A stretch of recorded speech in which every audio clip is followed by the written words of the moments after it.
Hello， 大家好，我是丽丽。今天呢，我们去这个迪士尼的 Animal Kingdom。我们现在是在那个迪士尼门外的这个登记门口，等着要进去啦。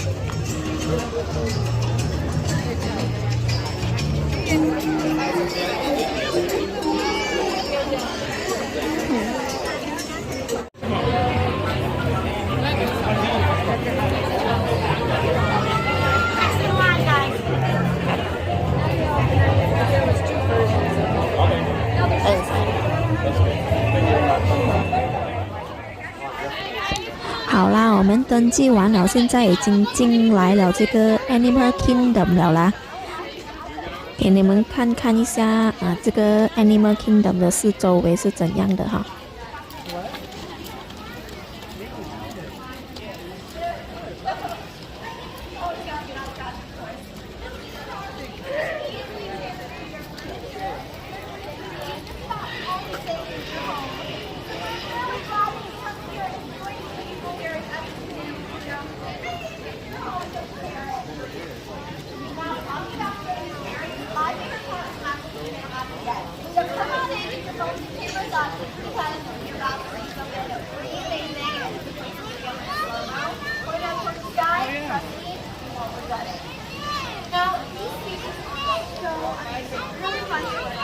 Yeah, you did. I see it, yeah, I found it.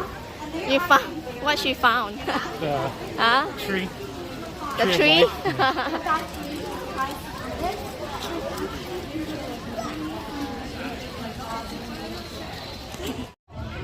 Okay, hello. Hey, hi, hello. 你好吗？ So 现在我们已经来到了这个 Disney 的这个 Animal。So 现在我们已经来到了这个 Animal Kingdom。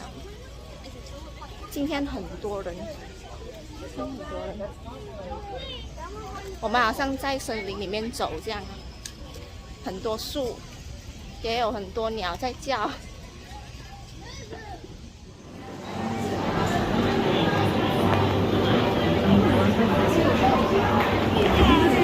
Skylar in the train, I got.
You're gonna have to come on this again eventually. It's gotta be 44 inches.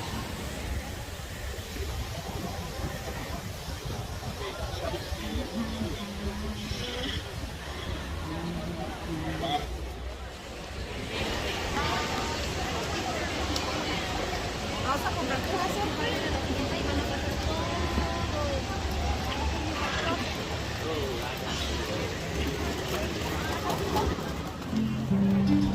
现在呢，我们 on the way 要去 Safari。我们on the way 去 Safari 的这个地方呢，很有这个非洲的风格。You know where we're going? Go straight.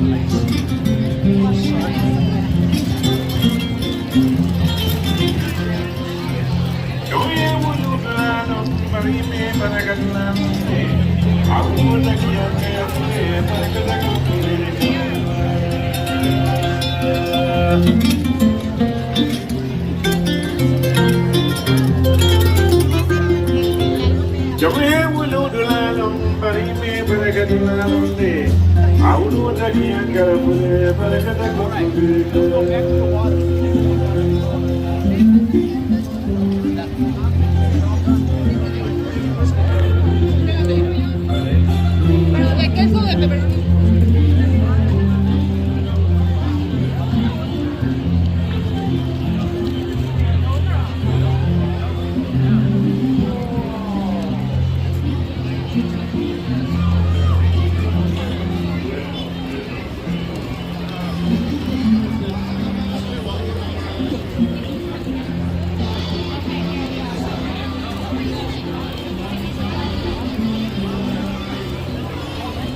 Is that it up there? Yeah.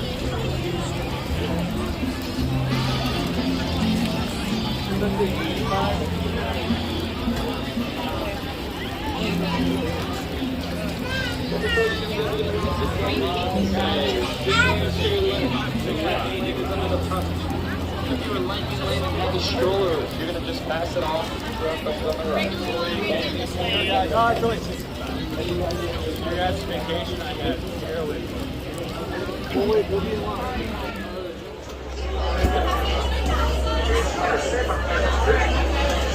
Here we go.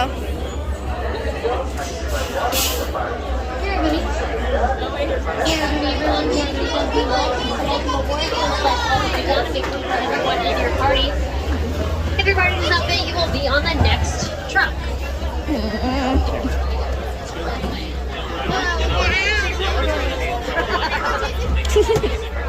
Hey friends, am I right? Please wash your hands, arms, feet, legs. These doors are going to be sliding closed. Asante Sana Warden. Alright, so here in Harambe, we like to say Twende, and Twende means let's go. One day is right. Jumbo friends, my name is Becca and I'll be your safari guide through the Harambe Wildlife Reserve. So I do have a few reminders for you guys. Please hold on to any loose items such as hats, glasses, and cameras. It can get pretty bumpy out there, and if they fall out of the truck, we will not be able to stop and pick those back up. Please keep your hands, arms, feet, and legs inside the truck at all times and remain seated throughout our entire safari today. And to give you a good idea of the kind of animals that we're going to be seeing out here, if you look above you, you will see an animal spotting guide. Now, we won't see all of those animals out here today, but we do tend to have some good luck. Now, I won't be able to stop at every single animal that we do see, so just make sure you have those cameras ready. And one final reminder as we are entering this reserve, we are entering these animals' homes, so we want to be as respectful as possible. So we don't want to make any noises toward any of the animals or attempt to call them over. We're just going to leave them alone while they're out here. The very first place we are entering is called the Little Eternity Forest, and it's home to a lot of animals with natural patterns and markings that help them blend into their environment and hide from any predators. So over to your right, hiding very, very well, there is an okapi back there. The okapi has these striped legs, kind of resembling a zebra. However, the okapi is a close living relative to the giraffe because of their skull structure and their long, prehensile tongues. They have about 16-inch long tongues, which allows them to wrap their tongue around any branches of trees and pull all the leaves off all at once. But that okapi does not want to be seen right now. Sometimes they're referred to as ghosts of the forest because they are rarely seen out in the wild. We still don't know how many okapi are in the world because they're so good at hiding.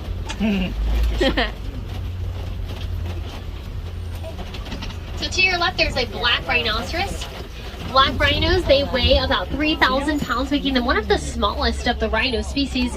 Unfortunately, rhinos, they are being poached for their horns because some cultures believe there are medicinal properties in a rhino's horn.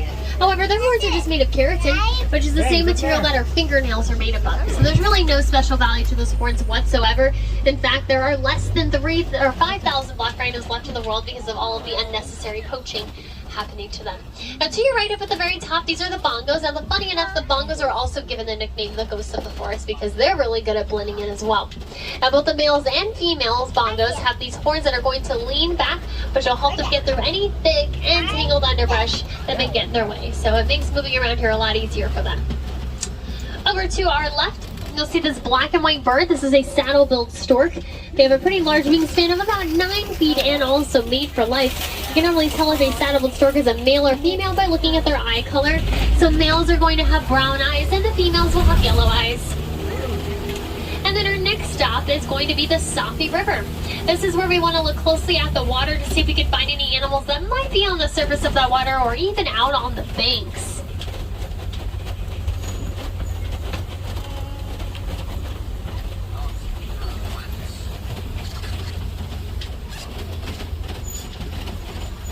Don't see much going on over on this side.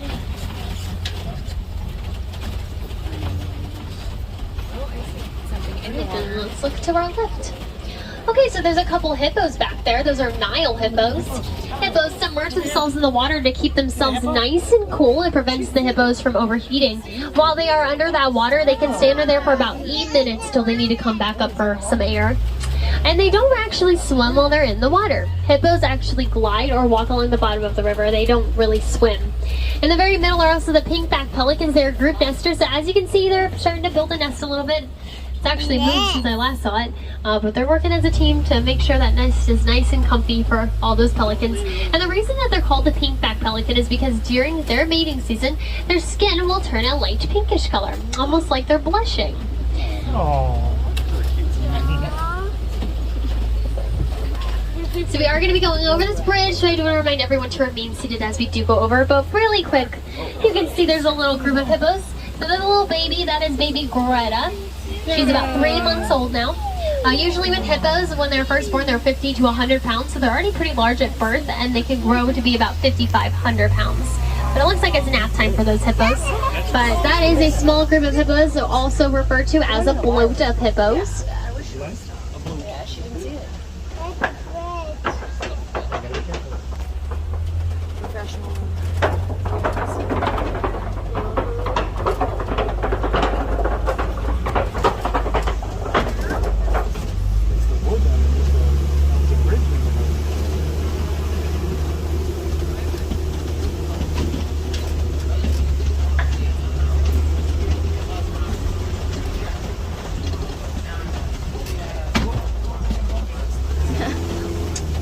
Up ahead, we are going to take a look at a Baobob tree. These trees can go about 9 months out of the year without any leaves, and to conserve water, all of the water is stored in its trunk. So large animals, for example elephants, they will poke holes in the trunk or tear the bark off and use it as a water source, which is why this tree is also sometimes given the nickname the Tree of Life. And we will be seeing more of these trees as we get further into the reserve today. But right now we are currently entering the largest part of the reserve, which is called the Savannah. So you will definitely recognize some of the animals that we'll be seeing out here, or their names might sound a bit familiar to you guys.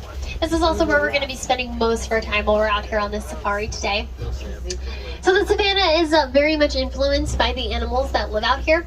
Giraffes will prune the trees, elephants will knock over the trees, and the antelope will mow the grass. So everything is the way it is supposed to be out here. Everything, it has a purpose, is all intentional, and it's a sort of a special balance out on the savannah.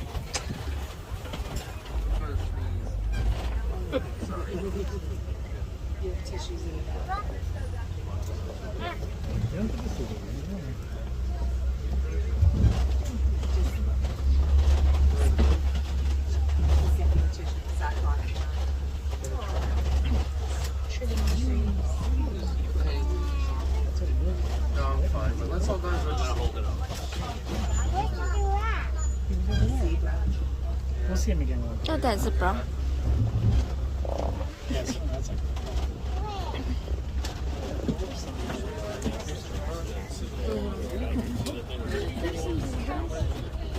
So you can see all these giraffes and the zebras out here. One thing that both zebras and giraffes do have in common is that they all have their very own unique patterns. So we will never see two giraffes look exactly the same or two zebras look exactly the same, just like us humans and our fingerprints. So these zebras out here are Heartsman mountain zebras. They have this extra set of skin on their neck. It's called a dual lap, and we can determine that they are black with white stripes because of the black noses that they have. When zebras are in a group together, it is referred to as a dazzle of zebras. You can see a smaller zebra up in the distance there. That is a 6-month-old zebra.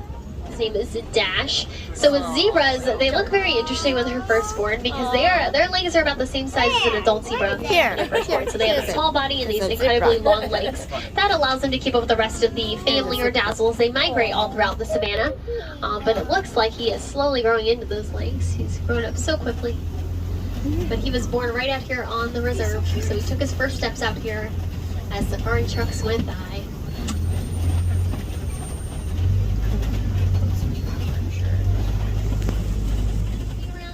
tiny animals to our right. I think we'll get a little bit closer to them in just a minute because we also can see some sable antelope to our left. The sable antelope are the emblem of the Harambe Wildlife Reserve. They use those long horns of theirs to defend themselves against any possible predators that may try to come their way. And when they're placed in a flight or fight situation, their very first instinct will be to immediately fight back. There's also several of the wildebeests over here, the black and gray coats. Then when they're in a group together, it is called a herd of wildebeests. However, usually in the wild, one herd can make up about 1.5 million wildebeests, so obviously we will not see that out here on the reserve. And within about a year, they can migrate over 1,000 miles away. So here are the Springbok, and I think we're socializing a little bit with those zebras, but it looks like they're going in the trees now. The Springbok are known for doing something called pronking. Now, pronking is like jumping, but when they jump, their backs turn into an upside-down U shape, and they can jump about 6 feet high, straight up into the air, and leap 13 feet forward. So let's look closer to these giraffes to our left. So these are all Maasai giraffes. So one way that they're different in comparison to other types of giraffes is that their patterns are a little bit more jagged around the edges. I was not expecting you to come that close to me. All right, so a group of giraffes has a very fitting name. It's called a tower. And giraffes love to eat. They can eat up to about 20 hours a day. There's even a special coating on a giraffe's tongue that will prevent it from getting sunburnt. They have about 18-inch long tongues, which allows them to wrap their tongue around any branches of trees and pull all the leaves off all at once. But since they eat so much throughout the day, they reserve about 30 minutes a day for sleeping. They can even sleep while standing up and with their eyes open. That's just in case if predators are in the area, they can easily wake up and run the other way. Now, fortunately, out here on the reserve, these animals are in a safe environment. No need to worry about any predators. So they do have the freedom to be a little bit more relaxed while they're out here. He looks pretty chill. And if you guys want to see the baby giraffe, he's going to be over there to your left. Just look at the short one. And by short, I mean 8 feet. Usually when they're first born, they are a little under 6 feet tall. That giraffe in particular, he's 5 months old. So he's had a little bit of time to grow. They usually reach heights of about 20 feet into adulthood, making them, of course, the tallest animals in the world. I do see another animal that's going to be out here to our right, but you have to look all the way in the very back. You can see their large horns. Those are the Anchovy Cattle. The Anchovy Cattle are the only domesticated animals out here on the savannah, so they're also called the Watusi cattle, named after some of the first people that domesticated them. And those horns of theirs are going to act as a built-in cooling system. So there is a honeycomb structure inside their horns that will allow blood to circulate through and help regulate their body temperature. Interesting. That's cool. Learning so much. The tree life is... Yeah. Looks like it's dead. Yeah. But that's what she was saying is they have been doing it 9 months out. So to your right, I'm going to show you the elephant because he's at a weird angle, so I don't think we'll be able to see him once we go around. That is an African elephant to your right. African elephants' ears are slightly similar to the shape of the continent of Africa. And just by flapping their ears, that's going to lower their body temperature by about 15 degrees. Switching over to our left are several of the mandrills as well. They are the largest monkeys in the world. They have these red and blue facial markings very similar to Rafiki. And when a male mandrill is excited, their facial markings will brighten up in color. So the elephant over here, he's kind of in the corner. So we might see maybe an inch of him on the other side over here. Not very much. But this elephant is all by itself, so you can see a little bit of him. So this elephant is all by itself, indicating this is most likely a male elephant. They tend to be a little bit more independent and on their own. When they reach the mature age of about 15, that is when they leave the herd, they go out on their own, they begin their own independent lives. However, sometimes several male elephants instead, they like to form their own groups. Those are called bachelor groups where... So now we're going to go through these red clay pits up ahead, and elephants will eat this red clay because it contains a lot of minerals and vitamins that are good for the elephant. It's like taking a multivitamin for them. This also indicates we are heading further into some more elephant territory. If we do encounter any elephants, which it looks like we will, these will be most of the females as well as the offspring. Sometimes though we do find older males over on this side. But elephants, just like the rhino, they are also being poached. They're being poached for their tusks. Their tusks are made up of ivory, which is a very valuable item, and will sell for a lot of money. And the more ivory that those poachers get a hold of, the higher the profit they're going to make, which is why they continue to do that poaching, and that lowers the population of elephants. This option for land usually happens to be farmland, which farmers don't like very much. They have a very aggressive methods to getting those elephants off that land. It's very harmful to the elephants. So here at the Harambe Wildlife Reserve, we learned that elephants are afraid of the sound of bees. So we came up with the idea to develop beehive fences, and this has been a much safer way to getting those elephants off that land, and farmers are a little bit happier. They can even profit off of some of the honey that those bees make thanks to the Elephants and Bees project. This is the best possible compromise for this kind of situation. We gotta protect those elephants. Oh, right in the water. So this is the elephant swimming pool. They normally use the swimming pool when it's raining, so if it ever rains, I highly recommend a safari because the elephants love the rain. Actually, all of these animals love the rain, except for the wild dogs. They don't like it very much. Now, over to our left are the greater flamingos. So a group of flamingos is called a flamboyance. They get those pink feathers from their diet. So the tiny brine shrimp, which will contain the beta carotene, that will turn those feathers pink. There are a couple in the mix that are gray. That's because they are younger flamingos. Typically, when flamingo is first born, they're going to have gray feathers. But those gray feathers are going to take about 1 to 2 years to turn completely pink. And with these gray flamingos, they were hatched in June, so they're about 5 months old. So about 5,000 pounds, so they are significantly larger than the black rhino, weighing about 3,000 pounds. And this is referred to as a crash of rhinos. Rhinos can't see very well. They can only see a couple of feet in front of them, so sometimes they unintentionally bump or crash into each other. And within the past 13 months, we've had 3 white rhinos that have been born, which is amazing since that population is so low out there. The oldest of the 3 will also be back here. He's kind of hard to see. I'd say he weighs over 1,000 now, because at 6 months he was already 700. But you can see a little bit of him back there. That's Ranger, the tiny one. The other 2 we won't be seeing out here for a little bit because they still need to hang back with mom since they are just born. One was born about 2 weeks ago, the other one 2 months ago, who just got a name. His name is Milo.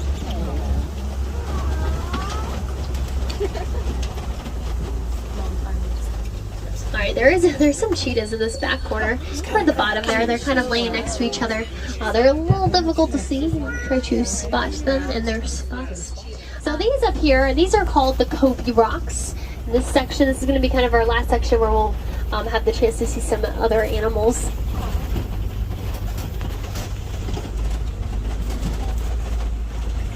Do you see a pretty large bird up ahead?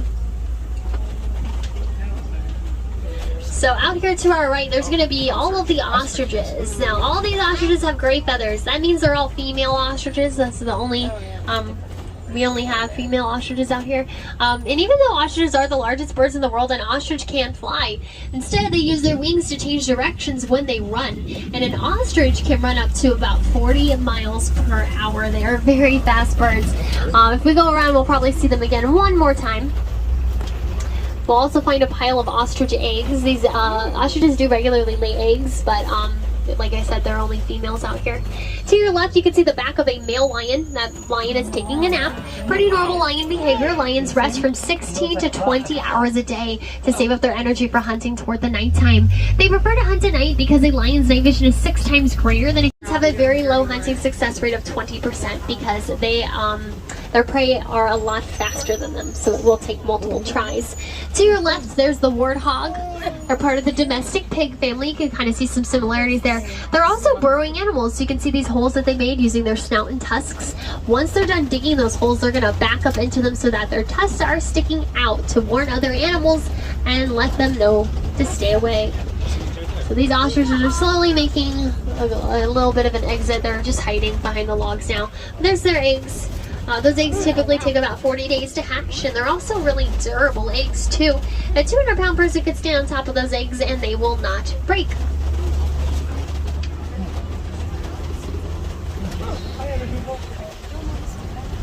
So the last place we're going to go through is called the Magani Glenn. It gets its name from the Swahili word for spring or geyser because wildlife, to gain the same resources they can easily get right here in Magani Glenn. So it is a little bit more convenient for them, and it's protecting a lot of other wildlife in that way, and it can really show that both humans and animals can live together peacefully in these areas and form some really good relationships with each other. You can also see that beehive fence there in the very middle, painted yellow and held up by those strings, so it looks like the warden is working on building some beehive fences to help out some local farmers.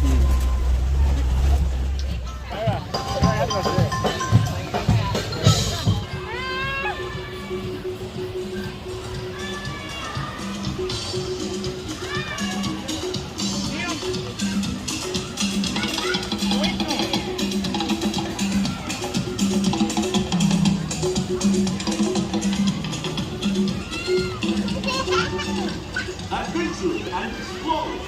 Hakuna Matata. Say hello to Timon and Rafiki at the Anchovy.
Stella, look.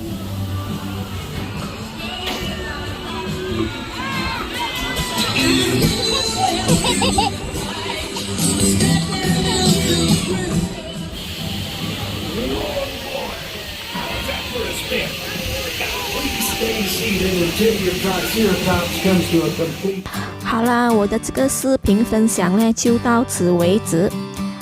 如果你们喜欢我的视频的话，请按个赞。如果想看更多美国还有 Disney 的视频的话，请按 subscribe。我祝大家生活愉快，我们下次再见咯，拜拜。